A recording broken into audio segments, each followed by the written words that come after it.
বন্ধু। বন্ধু তো এমনই এক শব্দ যার গভীরতা মাপার মতো কোনো যন্ত্র এখনো পৃথিবীতে আবিষ্কৃত হয়নি। এই শব্দটা শুধু কয়েকটা অক্ষরের সমাহার নয়, বরং এটা অনুভব, এটা আশ্রয়, এটা নির্ভরতার এক নীরব হাতছানি।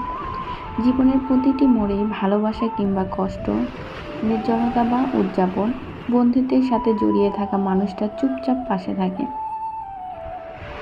কখনো হাতে হাত রাখে, কখনো চোখে চোখ রাখে, আবার কখনো কোনো কথা না বলেও শুধু থাকার মধ্যেই দিয়ে যায়। এই মানুষটা যাকে আমরা বন্ধু বলি, সে যেন জীবনের সবচাইতে মধুর, তবুও কেন জানি সবচাইতে অবহেলিত সম্পদ। কারণ যতটা ভালোবাসি ততটা মনে পুষে তাকে ঘিরে তার সামান্যটুকু প্রকাশ করি না। অথচ সে পাশে না থাকলে হঠাৎ করে পৃথিবীটা ফাঁকা ফাঁকা লাগে। তার একটু দূরে সরে থাকলেই মনে হয় ভিতরে কোথাও কেমন যেন একটা শূন্যতা জমে যাচ্ছে। আবার সেই খালি মনে হঠাৎ একটা মেসেজ, কি রে, কেমন আছিস?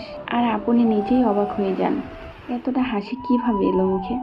বন্ধুত্ব মানেই অভিমান করাও, বলেও ফেলা যায়, তুই তো থাকিস না পাশে, আমি তো তোর কেউই না বোধ হয়। সে কথা শুনে হয়তো একটা ছোট্ট হাসি দিয়ে বলবে, বোকা। ব্যাস, সব অভিমান শেষ। আবার শুরু সেই পুরনো খুনসুটি, সে হাসি মাখা দিনগুলো। এই মানুষটা আপনাকে রাগাতে খুব ভালোবাসে, কারণ সে জানে আপনি রাগ করলেও চলে যাবেন না, ফেলে দিবেন না তাকে। বন্ধনটা হয়তো রক্তের নয়, অথচ তার থেকেও দৃঢ়। সে জানে আপনি তাকে ভালোবাসেন, নিঃশর্তভাবে ভালোবাসেন।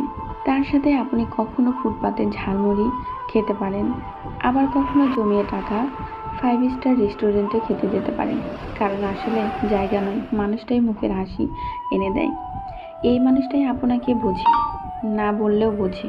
আপনার চোখের ভাষা, চুপ করে থাকা, এক চিলতে দীর্ঘশ্বাস, সব। বন্ধুত্ব সত্যি এক অদ্ভুত সুন্দর অনুভূতির নাম। একে যত সময় দেওয়া যায় ততই সে প্রস্ফুটিত হয়।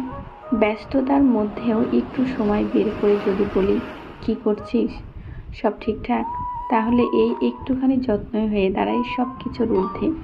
বন্ধুত্বের জন্য আলাদা করে কোনো বড় আয়োজন লাগে না, শুধু একটু খোঁজ, একটু আন্তরিকতা আর একটা নিঃস্বার্থ হৃদয়। ব্যাস, এতটুকু।